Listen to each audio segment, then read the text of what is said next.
Welcome to Banyen Books, Branches of Wisdom, celebrating the joy of bright ideas and heartful lifelong learning. Branches of Wisdom is a series of intimate conversations with the world's most influential authors and visionaries. We explore spirituality and the human mind, ecology and culture. Most episodes are recorded with a live audience. You can join our live events and submit questions to your favorite guests. Check out our upcoming schedule at banyen.com. Since 1970, Banyen Books has been a rich oasis at the crossroads of wisdom and philosophy, offering resources for humanity's evolving paths. We're a locally owned, independent bookstore in the heart of Vancouver's Kitsilano neighborhood. Visit us in person or shop online at banyen.com. Please subscribe, follow, like, and leave your reviews for the podcast. And now, enjoy.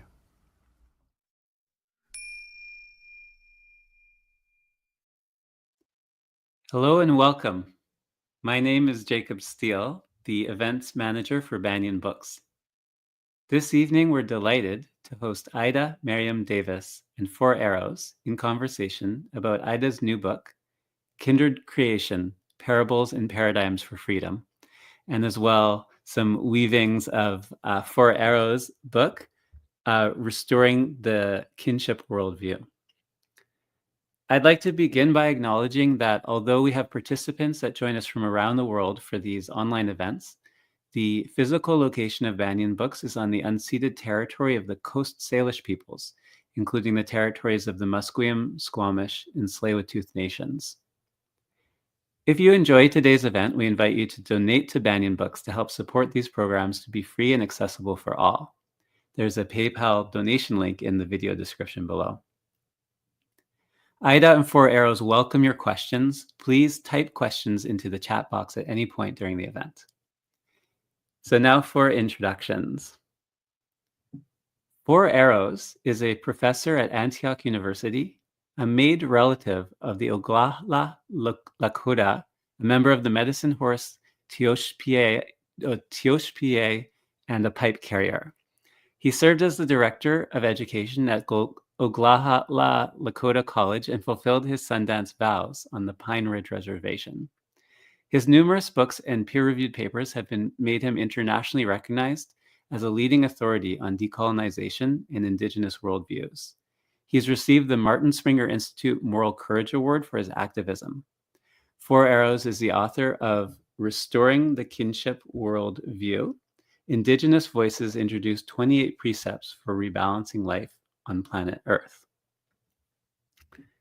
Aida Mariam Davis holds a Bachelor of Arts in Political Science and African American Studies from UC Berkeley and a Master of Arts in Public Policy and Public Administration from USC. She's the Chief People Officer at the Sierra Club and founded Decolonize Design, a consulting firm serving nonprofits, philanthropy, and Fortune 500 companies. Davis created the Belonging, Dignity, Justice, and Joy framework as an alternative to the diversity, equity, and inclusion industrial complex. Her work has been published in the Stanford Social Innovation Review, the World Economic Forum, and the Harvard Journal of African American Studies. Aida's new book is Kindred Creation, Parables and Paradigms for Freedom, Black World Making to Reclaim Your Heritage, Our Heritage and Humanity. It's a great honor to have them both with us today. Please welcome Aida Mariam Davis and Four Arrows. Thanks for coming. Hello, everyone. And Aida and I decided that it would be good to really set the tone with a pre-colonial prayer that talks about our relationship with nature, with all being in harmony with the trees and the animals, and walking that difficult road of balance and wishing health for all people. So please join me in the Lakota prayer. Otungashila wakantanka na makompa na tatewa topa ushimaka ahitawayam kedo oyate oyasi chankuluto okhnamani oichakiapo oyate oyasi unchi wichalapuna oichakiapo Hechuicho zani wa shte unyo e big dedo. O kichi hapi o kiana kiwa. Wa kawa yate. E hani lakovic o haki tunkashi the kiksuye. Metako yasa. We're all related. Thank you. Sure. So Aida, I just have to say this from our last talk together so that we can get it out to share with the audience. I wrote a book called The Red Road that was challenging the DIE, I called it then, instead of, you know what I'm saying? And how in corporations and in schools, and universities, the chief diversity officer. Can you talk a little bit about why because we didn't even know each other when we were both engaging in this alternative. Can you share something about that with us now? Because I think that's an important start, especially in these times. Thank you. Thank you to Banyen. Thank you to Four Arrows. I just want to say it's a blessing to be in conversation here and with you. DIE, DEI, DEIJ, DEIA, all of these acronyms have an origin that are not us being Black folk, oppressed folk, Indigenous folk. And that origin is from corporations who wanted a legal defensive mandate to get ahead of discrimination. So a bunch of white dudes decided that rather than make a fair workplace, they'd rather create these performative programs that largely ask people to assimilate. They say, if you want to be the diverse candidate, please look like us, talk like us, code switch, do all of these things. In essence, lose part of your humanity to be a part of this group. And that had been the case over years. And there have been iterations. And yes, there have been more Black and brown and women and other folks coming in, but I think many would say that they had lost parts of themselves to be a part of the group, and or were fighting institutions and individuals who did not want that authentic, belonging. And even in the language for oath, I think about diversity is really about domination, because if you and I are considered diverse, all they're saying is we are not a white man, like we don't fit their standard. We are different than them. When they're saying equity, there's this understanding, this assumption that we want to be like them. And can you imagine, like, we love our culture. I actually don't want to be like anyone else. I want to be me.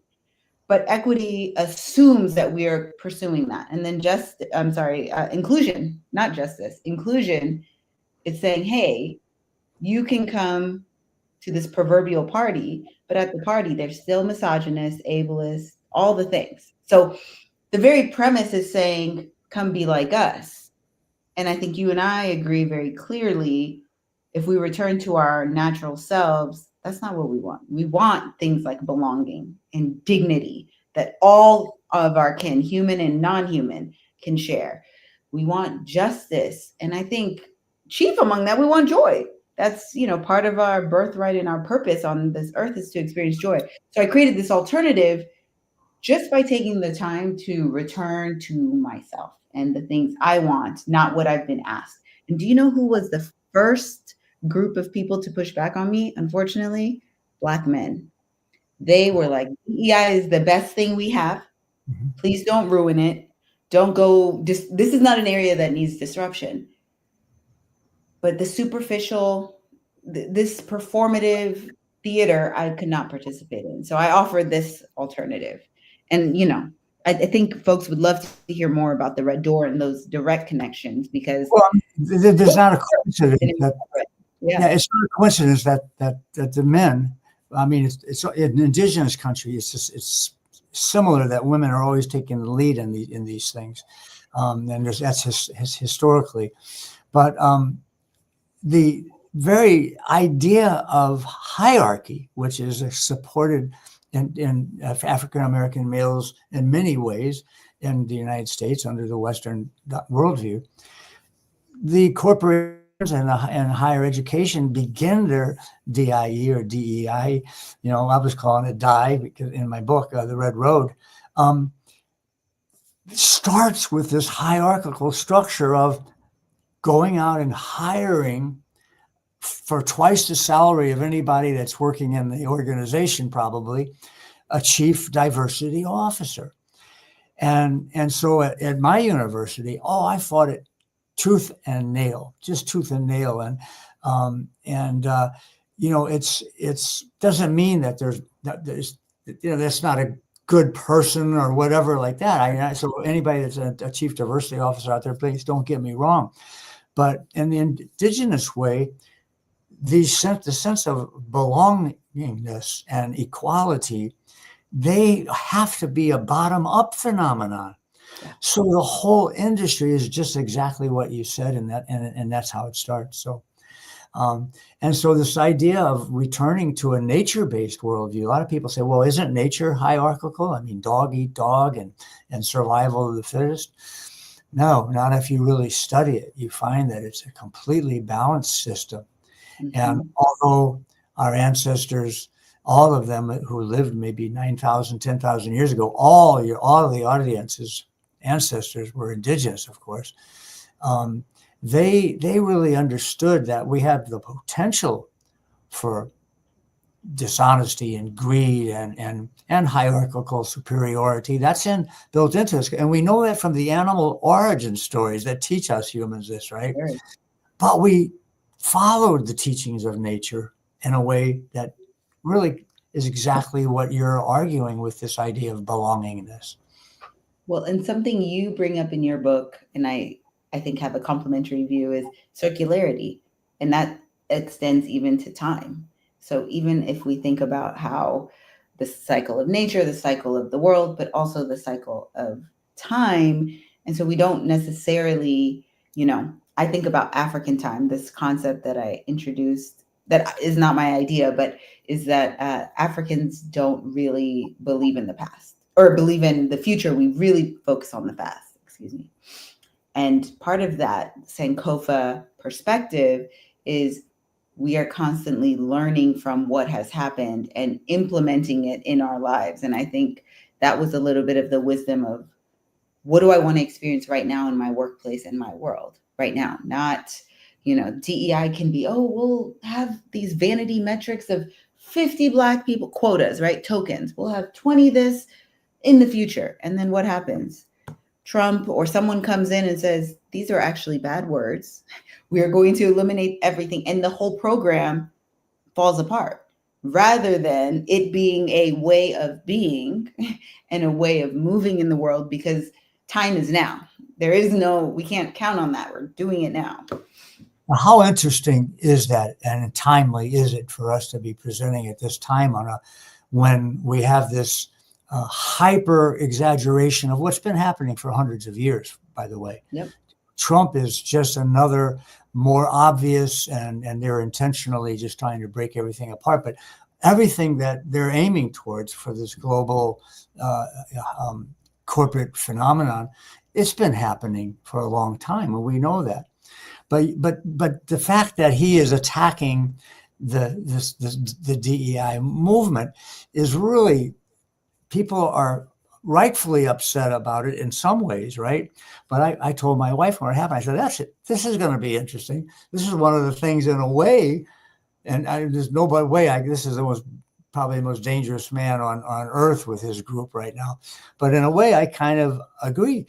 But as you say, it would not have happened if, instead of having hierarchical, right, high salaried and managerialism to enforce or force DEI, if this was, as you and I are envisioning, that, wait a minute, this is who we are. We are community. We are equal. We do have a history of leaderless leadership and all this kind of stuff. If that came up, and that's what I say here, right? And if that kind of story could come true, he could not have injured it. He could not have. Everybody would have been trained to do this, and now here people just gonna panic or something. It's very interesting. It is, and I think people expect these experiences of belonging. This is something that has evolved for me, that belonging is something someone gives me or creates. And I have now evolved it to anywhere I go, I belong. So I believe that I am a part of this ecosystem anywhere I go. And we talked about this earlier, the difference between rights and responsibility. And I'm responsible for making this space what I want it to be. Not, I'm here and so it is my right. It has to be what I say it is or what you say it is. No, we have a responsibility to each other, an interconnectedness. That is, we're both sovereign and in solidarity. Let's move in that reality. And, people like hierarchy and power, as you mentioned. Well, that's in my work right now is, or probably for the past 40 years, Aida has really been about worldview. Oftentimes, scholars say, well, there's 1,000 worldviews. Everybody's got a worldview. But when it was first introduced, I don't like using the word because it was originally introduced in the 1700s from a European scholar, Immanuel Kant. And he meant it as an intuition of the world. But what happened then, science argued with science over worldviews, science argued with religions over worldviews, and religions argued with religions over worldviews. Then in the 1930s, out of the University of Chicago, Robert Redfield, the father of social anthropology, he said, look, whenever anybody really gets serious about worldviews, they're always talking about, is it human-centered or nature-centered? Is it high respect for women or low respect for women? Mm-hmm. Is it, and these are worldview precepts. And so he said there's really only two. And the greatest tragedy on earth, he said, was the overtaking of our indigenous, let's call it, or kinship, nature-based worldview for the materialistic, hierarchical worldview. And so based on this idea that you're talking about belonging, looking at the 50 precepts, I'll just show everybody real briefly what they look like. You can get them for free. Just go to worldviewliteracy.org and download this. You can download this and for free. And it's the indigenous worldview is non-dualistic, which means this is not a rigid binary. It's sort of like left and right brain hemisphere, right? We are out of balance, and we're out of balance because we're too far on the right. So in terms of why aren't we in belongingness? Well, number one is rigid hierarchy versus egalitarian. Number two is fear-based thoughts and behaviors versus courage and fearless trust in the universe. Number three is living without strong social purpose instead of a socially purposeful life. Number four is focusing on self and personal gain instead of emphasis on community welfare. That's just the first four. And to get to this place of belonging and equity and egalitarian respect for not just us humans, but for all living creatures, we've got to get back over to saying, whoa, what hypnotized me to have a disregard for interconnectedness? What hypnotized me to just focus on myself? And I use that word not lightly because I think that's the only way we can explain that we are poisoning our water, poisoning our air, and doing violence and genocide in the world. It's got to be because of this trance logic. And I'll just close this little segment by saying, indigenous people understood that without knowing the neurobiology and brainwave frequencies. It's ceremony. We did ceremonies, and that you go into a light trance and you had intention and you had visualization and you knew that you needed to do that to augment the desire to stay generous and to be in harmony with nature, right? So we'll come back to that later. If I might just add one point to that, which is in the beginning of my book, in each section, there are parables. The first parable is the parable of the tree. And the parable of the tree, without giving it away, in essence says, let's return to our indigenous embodied wisdom. We've known for millennia, indigenous people, African, Black, Native around the world, that trees communicate. and that they also are sentient beings that can give us information. We've known that. We go to the baobab tree to make a decision, right? We do these things, ceremony, right? And yet it wasn't until Western scientists in the last 50 years who were able to use empirical knowledge, I mean, their knowledge, to make it real. And suddenly this is a revelation. How can that be? I know, And The so Secret Life of Trees, right? That means a great book. Don't get me it's a wrong. great book. But I told one of my Sundance brothers, I said, we've been going out and asking permission from the tree that we're going to kill to take for our Sundance. And we go and talk to those trees and say, we're going to take your relative. And we've been talking to trees for thousands and thousands of years, from Africa to Australia. And now someone wrote a book on it and go, oh, maybe we should be paying attention to trees. To discovery. They love to discover.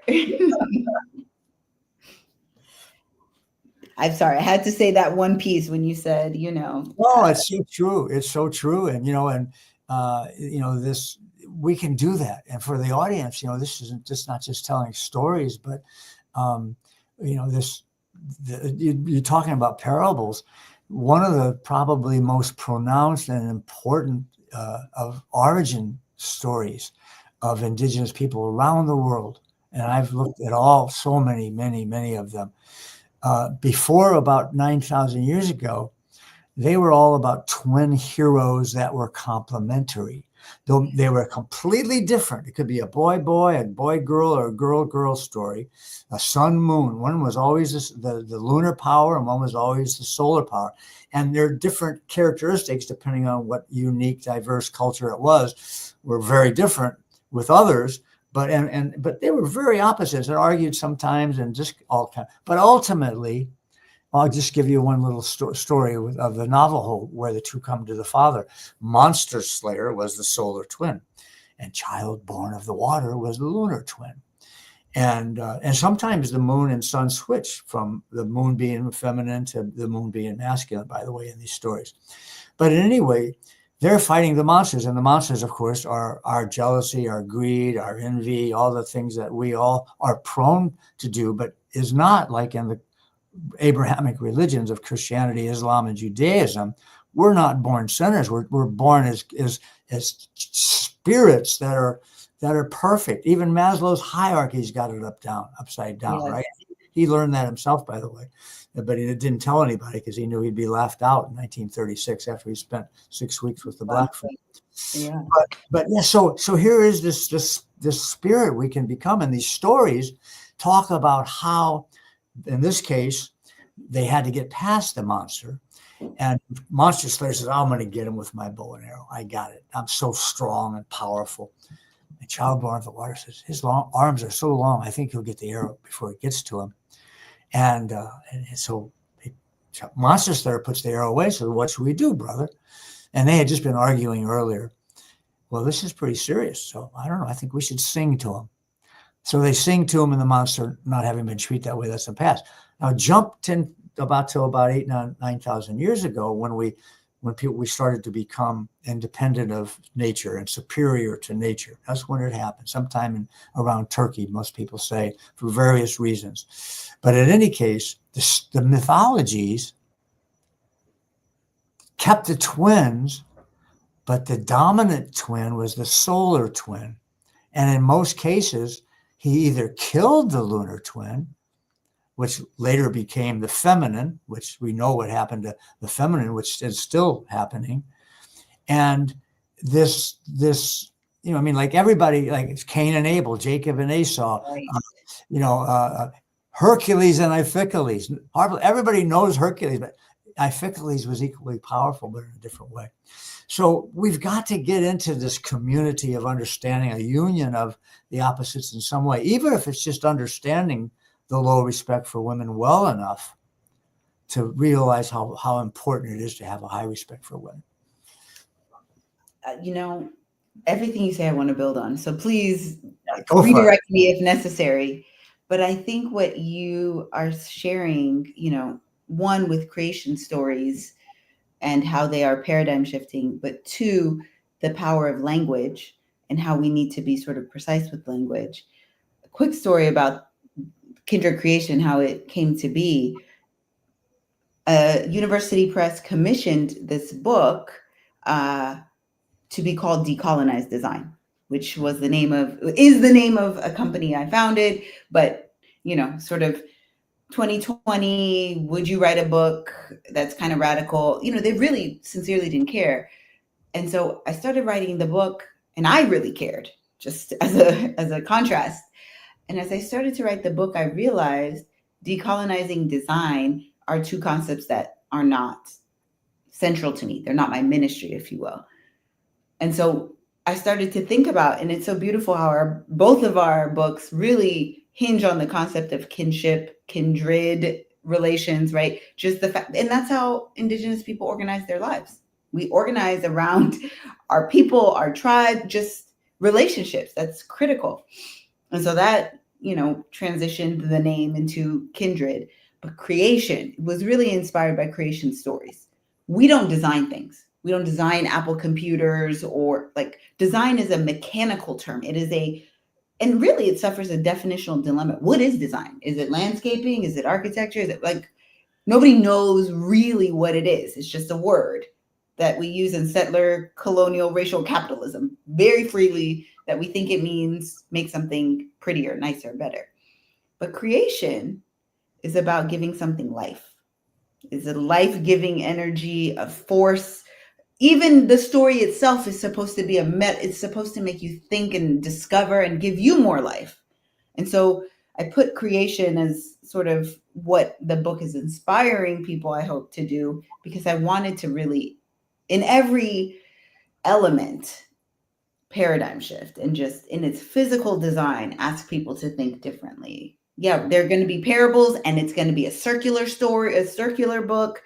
I'm going to use lots of languages, AAVE, so what was once called Ebonics, Amharic, English, right? All the discarded pieces of Black culture, you will find her here, and it's going to turn into a quilt. And so I just think the creation story, creation is such a huge concept for Indigenous peoples worldwide, and we don't talk about it. At least I got into it writing the book, but I didn't talk about it. The other piece about precision of language, your book, there's certain books that give you language to articulate your experience or your spiritual understanding of something. And I think when you really spend time and have precise language, simple language, clear language, there's a reason why creation stories were made for children, but everybody gets something from it, right? That is to use the word design, that is, an intentional tool. So I think that to the extent people who want to be more free or experience complete freedom, it really starts in the mind, and it starts in the language we use and really thinking about it. That's how I got to belonging, dignity, justice, and joy. That's how I think a lot of people, Angela Davis has told me many stories of using precise language to define herself, and I think it's a tool, and I want to offer that to folks looking. Well, I'll give a classic example of exactly what you're saying, and things that everyone out there can relate to. Because I thought in my early work with the Raramuri Cimarron people here in Mexico, and I saw how they use this phenomenon that I happen to have been going at UC Berkeley studying, of hypnosis. I thought, they didn't know the word, but I saw them doing it all the time. And so I started to practice after I got my first PhD in Marin County. And one day I get a call from a guy in San Francisco, and he was a very wealthy African-American executive in downtown San Francisco. And he had wanted to make an appointment because of a problem of perspiration. And he said that whenever he had to go to one of his meetings, and he was like the top guy, he started sweating under his arms profusely. He said, Dr. Jacobs, I went by my Anglo name back then. He said, Dr. Jacobs, I've got 5 sports coats hanging up in my office, for crimity's sake, And I said, okay, here's the directions, cross the Golden Gate Bridge, come over to my place. And I said, by the way, what do you say to yourself? What words do you use? What language? What do you mean? I don't know what you mean. I said, well, right before you go to the meeting, what do you say? He says, I don't know. I look at my watch and I say, I need to get there. I have to get there on this meeting. I said, okay, between now and when you come here, I just want you to try something. Consciously use the word want instead of need. And so he kind of fluffed it off like, yeah. He said, I'll come over there and you can hypnotize me, right? And which I don't do anymore, by the way, because everyone should learn self-hypnosis. You don't need to pay anybody. In any case, unless you have a really serious problem, but a disclaimer there. He calls and cancels the meeting 5 days later. And he tells my secretary, how much do I owe him? And she said, just making that change, right? So indigenous languages are verb-based, as you know, and when we stopped our nature-based languages, which come from the land, if you walk across British Columbia, every time the flora and fauna change significantly, there's a different language. And we've then moved into noun-based languages that were based on human society, whether it be German or French or English. And it's so much more difficult to do what you're saying in it, but you can. And I'll close just by plugging a book by Tom Cooper called A Time Before Deception, where he says our people, and he studied the indigenous Africa people, he studied in Australia, Americas. He found ceremonies were done at the beginning for people who first came and lied, the colonizers, because they figured they had to have a mental illness to not be able to speak the truth. And I just love that part of his book, right? Language is important and stories are important. Yes. Now, should we turn it over to hear from the audience? I think this would be a good time to see, just to get some dialogue and questions out there. Hi, yeah, go ahead and keep questions coming into the chat. Do you have a few already? Yeah, I have some things here I can read out, actually. Okay, here's one actually that came from Rosalie. She said, is there not a benefit to organizations trying to make these top-down style changes, such as DEI, with the hope that the community of people catch up to these changes? So, that's why I wrote the whole book, right? And in it, I have a fictional North Korean woman. Don't ask why, it's a long story. But she's a professor trying to explain why you can do it, why you can have a bottom-up phenomenon, right? And why the top-down rarely gets the job done. Now, there's exceptions, right? And bless their hearts, a lot of people are very sincere about really wanting to handle the prejudice and racism. There's no question about there's a number of executives that want to do that, and a number of officers that are hired want to do that. But the research actually shows it doesn't work. And if you want to see the research on it, because I'm an academic, it's in that book, The Red Road. So I alternate chapters. One chapter I try to give the academic reasons for it, and then the next one I have a fictional story about somebody very much like Aida, who is very intelligent. She's a professor. She's working hard to try to motivate people to learn how to belong with worldview, right? And so I would say, it can happen, but it'll happen better if you allow that to emerge the other way. So how does worldview emerge then? How does that change? Well, you have to be aware of it. You have to be metacognitive reflection. You got to know what you think, why you think it. Every one of us today, right now, including me, we still are operating on programs that we learned when we were 4 or 5, or that when we had a trauma, right? And this is a book that I just came out. It's called Hypnotic Communication in Medical Emergency Settings.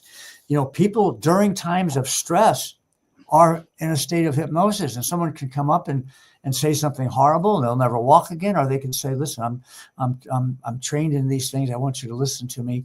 We're waiting for the ambulance, but when I count to 3, I want you to stop your bleeding." They could control their own autonomic nervous system, and so we've got to look at what are the reasons. And the worldview chart can help with that, of course, but you don't need that. You can just look at 4 things: fear, authority, words, and nature. What am I afraid of, and how am I using that fear? On whose authority am I doing this thing that's causing me a problem?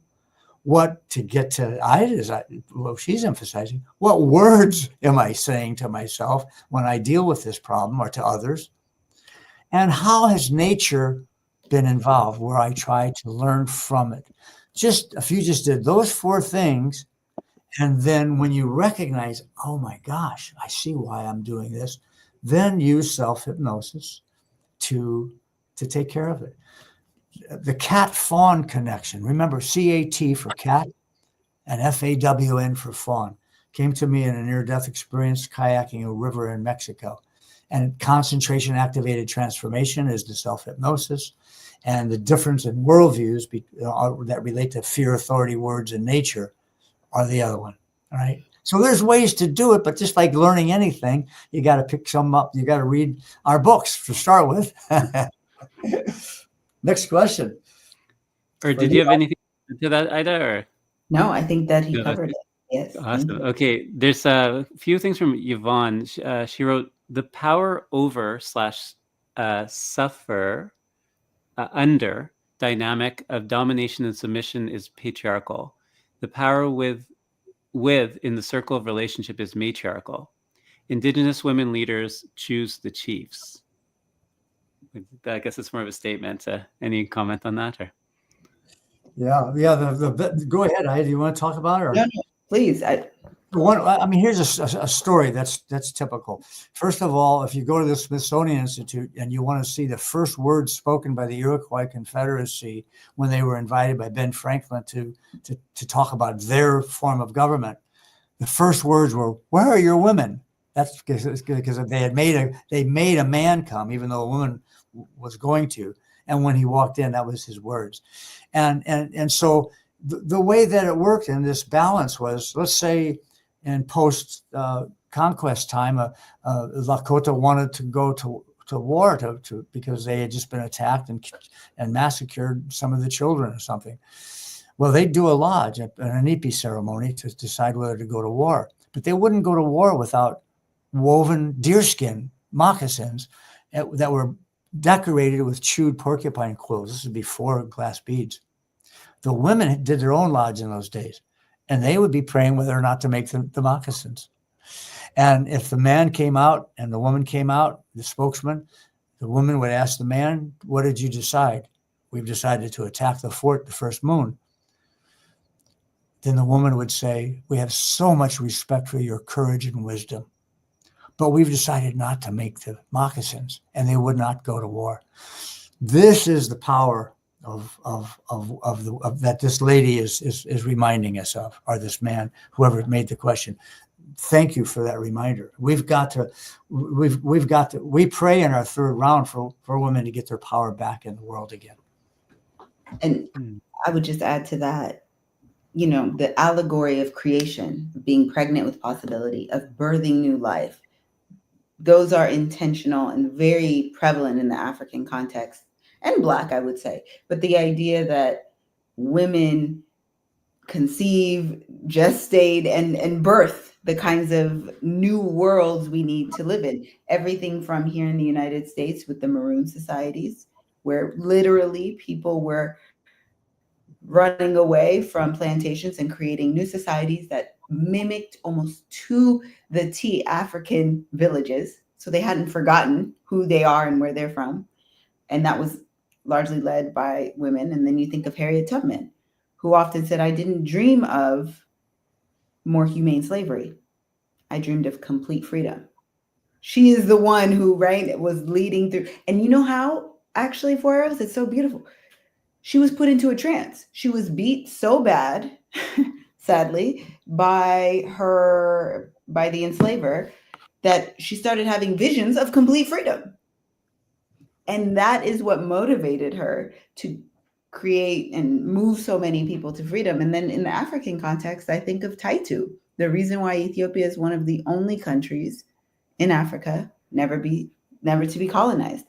And these are, I think of Alice Walker's quote, the fastest way to give up your power is to think you don't have any. We are powerful. and that's part of the spirit of I do belong. It's about accessing it and realizing it and sharing it. And she shared it by, in a similar story to what you said, Foros, we should go to war with the Italians. It was a little different, but we should, ask them to leave. And the emperor at the time, who really enjoyed the pasta, was like, no, I'm all set. I like it here. I like our new friends. They bring good food. While all of that might be true, she insisted. And what she did that I think is very important is she understood the terrain of her land. The idea of land being a relative was real to her. She knew where the rivers and lakes were. And she doesn't pull punches. She's my neighbor and good friend. And Alice, I jammed with. I used to jam with one of her partners. She lives. So she has in a the house area. About 15 minutes from here in Correas, Mexico. Yeah. Okay. Yeah. This is separate because. Yeah, she's a fighter. She's a fighter. I got story, but let's go on to the questions. Yeah. Yes. This is Taitu, though, just to switch gears. In Ethiopia, she basically said, I know where the rivers and lakes are.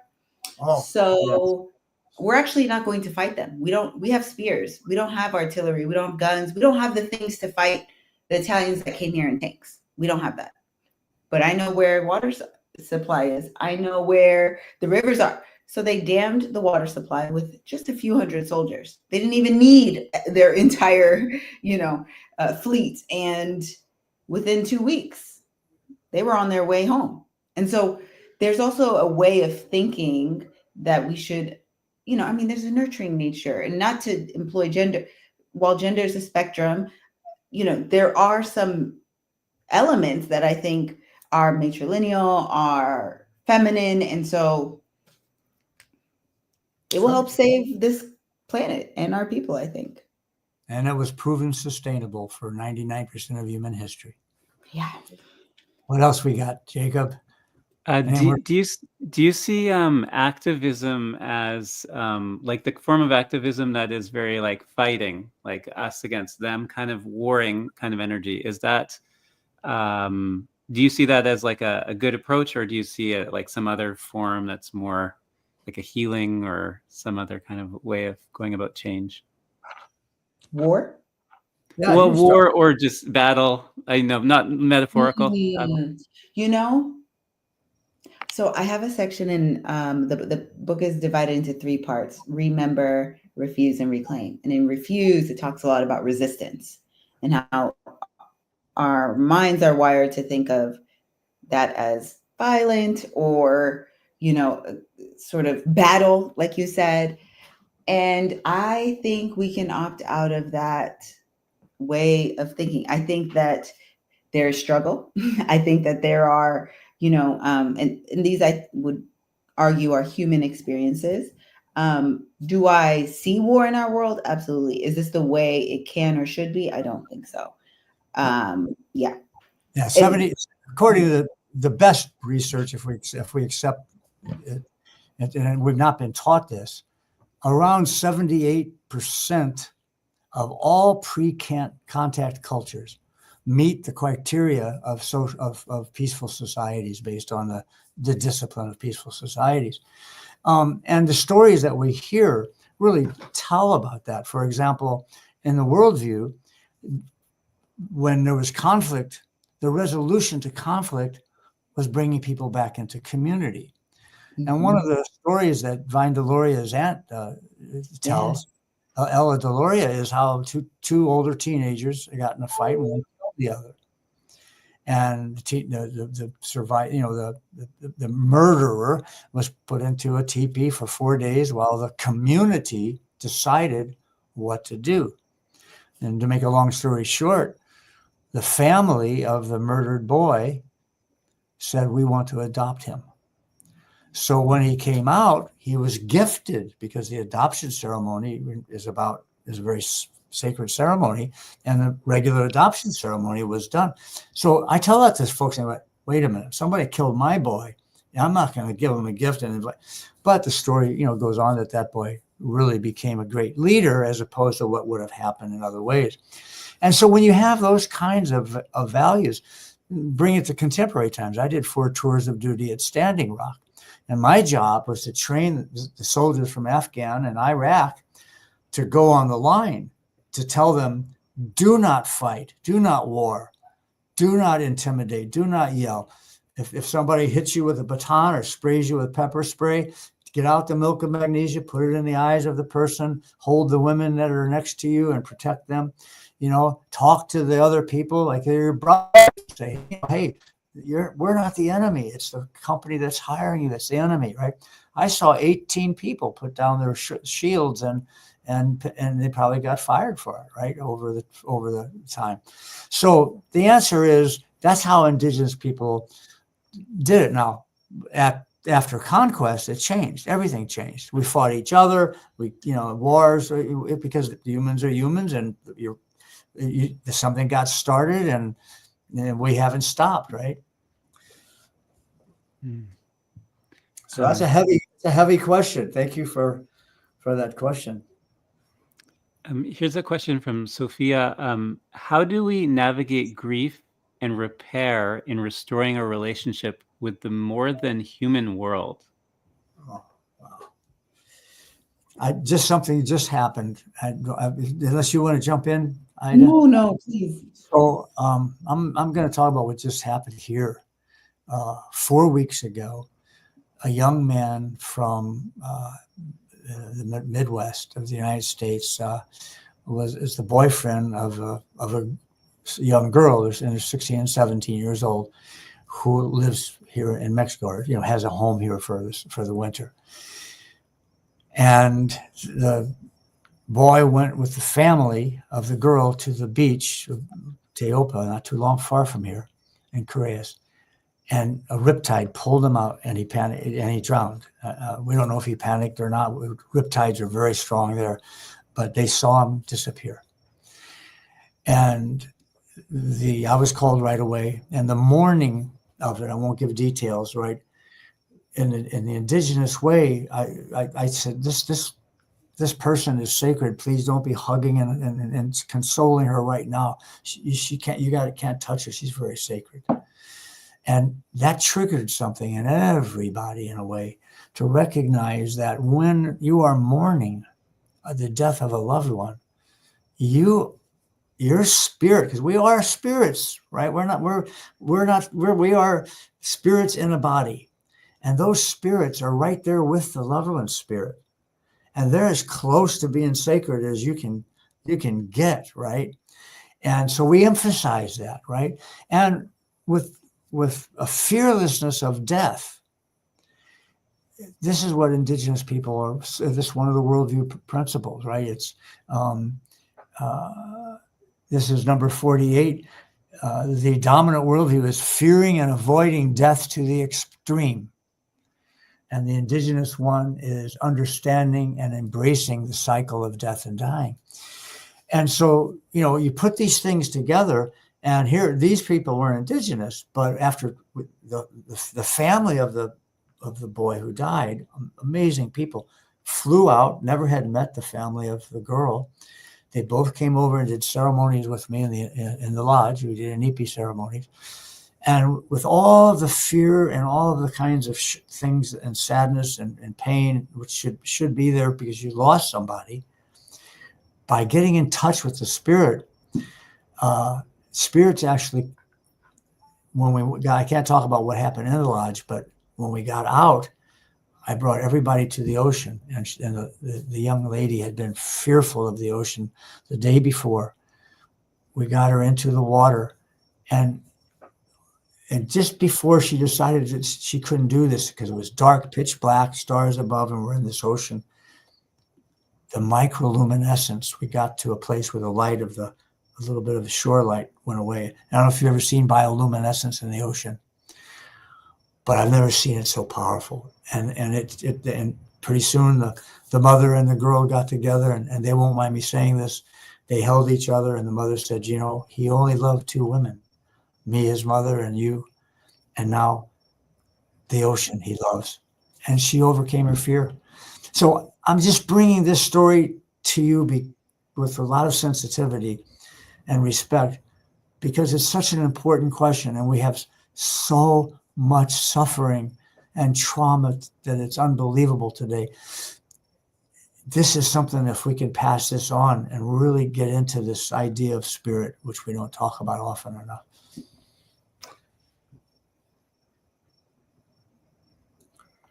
Aida, anything on that? Or I think that story stands on its own. That is, yes. It's really true, like how close we are to in grief, we're so close to the spirit, and also in birth, like the same. Mm-hmm. It's the same moment. Womb to tomb, as they say. And I guess I'll add one thing. I do think about, so there's how grief is expressed in this extreme sadness, but I also think what we're seeing with some of this extremism is also a kind of grief. People are not processing experiences, and so it is manifesting, extended periods either of grief, madness, whatever it is, but there's a lot of healing and acknowledging of deep, intense feelings that I think will bring us closer to the kinship connection and worldview and creation. A question. I know you're in Los Angeles, Aida, and there's the fires, and there's just been so many climate crises happening. From indigenous worldview perspective, what's happening with all of this? In Los Angeles, or just? Oh, just in the world, like all of these climate catastrophes. To quote Malcolm X, in many ways, America and this planet is sort of reaping what it sows, right? There's that circularity there. There's also something I try to remember as a silver lining, or as the opportunity, is the land is more fertile after a fire. And that even though we spend a lot of time thinking about the past and what happened, what are the possibilities today to redirect our trajectory in one that is sustainable, the indigenous way, if you will, one that has us, Boro said it so beautifully, talking to plants, talking to, respecting our non-human kin in a way that embodies an interconnectedness. There, for instance, some of you may be familiar with libation ceremonies in West Africa.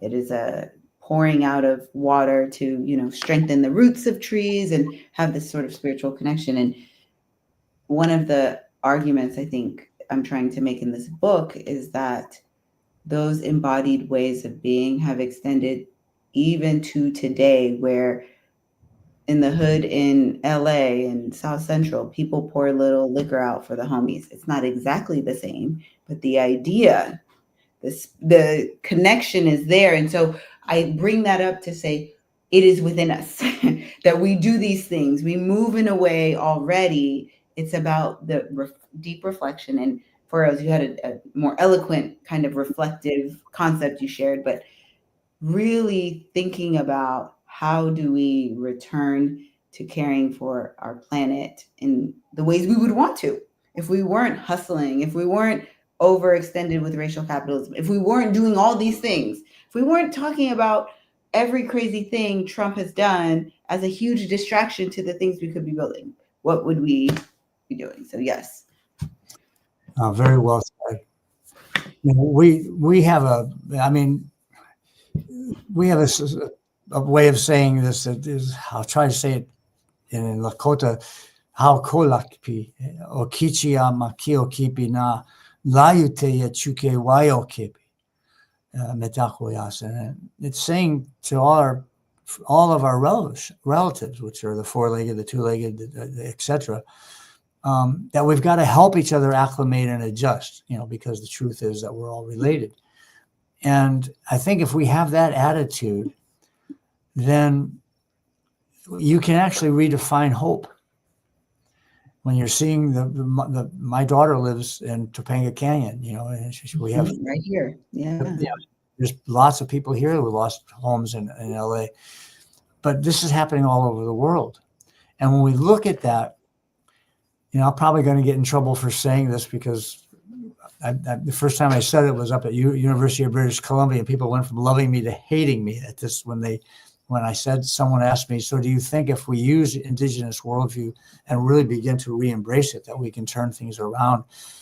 And I said, no, I don't think so. And you could just throw hands, why are you here then? Why are you doing this work? Why are you writing books? And I quoted Sitting Bull, a little booklet that I wrote, Sitting Bull's Words for a World in Crisis. Someone asked him the same thing. All the buffalo were dead. Smallpox wiped out his entire tribe just about. He is being chased and he's put in jail, and now he's being interviewed by a reporter. And the reporter said, how is it that we watch you? You're full of life and love and joy. And you're out looking at the stars. You're continuing not writing, but creating your songs. You're just still doing your ceremonies. You're generous to a fault. With what's happened, and he said, because I want to be a good human being. And so I think a redefining of hope is that hope isn't the certainty of a good outcome. I think that can be a little bit of a delusion, and I've seen people burn out because of it. Instead, say hope is just not the certainty of an outcome. It's the certainty that what you're doing is the right thing to do, regardless of the outcome. And that moves you from courage to fearlessness. And Gandhi says that fearlessness is a prerequisite for spirituality. So just something to be thinking about when we look at the world burning. It is burning, and it's going to get worse. And I'm sorry if that's an uncomfortable thought. But if you really can get into all the things that we've talked today and not just take that as a standalone, I think that and of course anything's possible too. That's another part of this, right? But anyway, I don't know if I should apologize or not for saying that. So I always have mixed emotions. That's the truth, right? Yeah. Well, there's maybe time for one more question. I guess see how much you can go into it, but where was it? From Danielle, can you share a moment when you felt the presence of kinship guiding your work? I had the great pleasure of living in Berkeley. I went to Berkeley, but I graduated at a time, it was a sort of economic collapse, and I was a waitress in Oakland. So I took the bus every day, and as a service worker, I got to really meet some of the most amazing people, cooks, waiters, chefs, right? The whole gamut.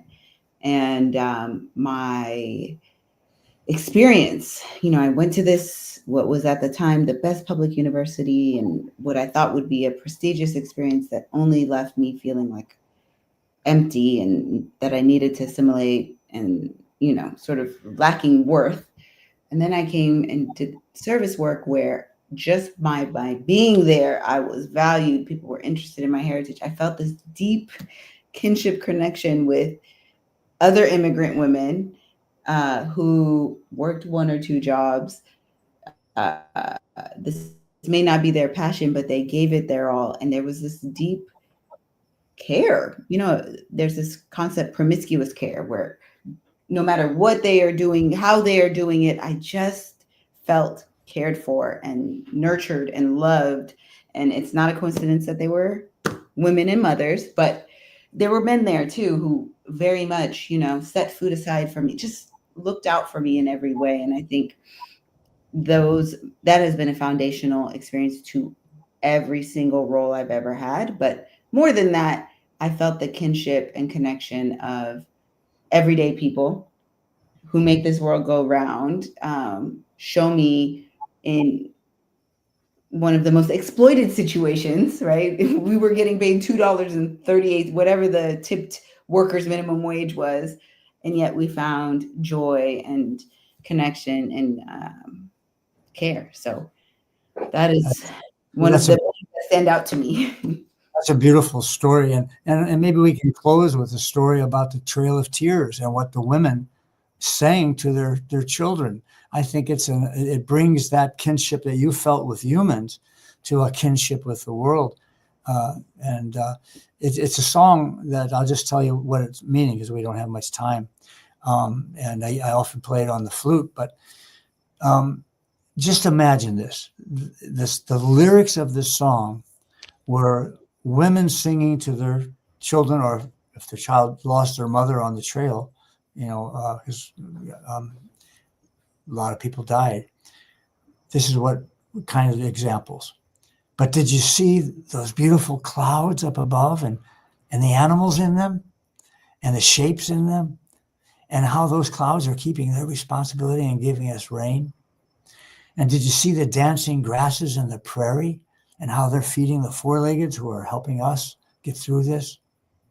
And did you see the beautiful colors in the fish when we crossed the creek and how those beautiful colors are in our artwork and our creativity and how it's keeping the water clean and keeping its responsibility?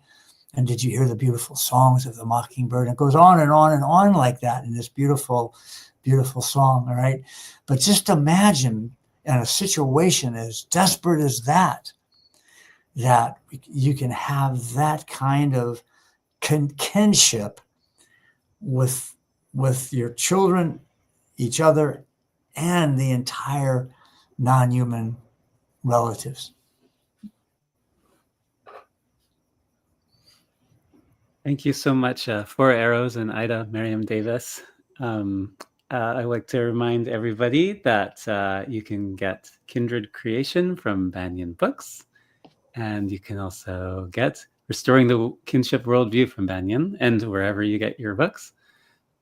It's been an honor to hear you both speak. Thank you for joining us. Thank you.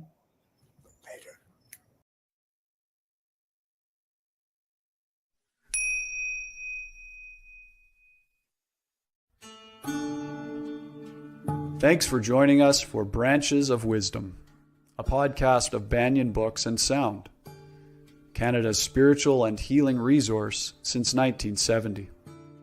Our podcast producer is Jacob Steele. Watch all our conversations on YouTube by searching for Banyen Books, or listen on your favorite podcast platform. Please subscribe, follow, like, and leave your reviews and comments. We love to hear from you. For all our live events, books, and more, visit us at banyen.com.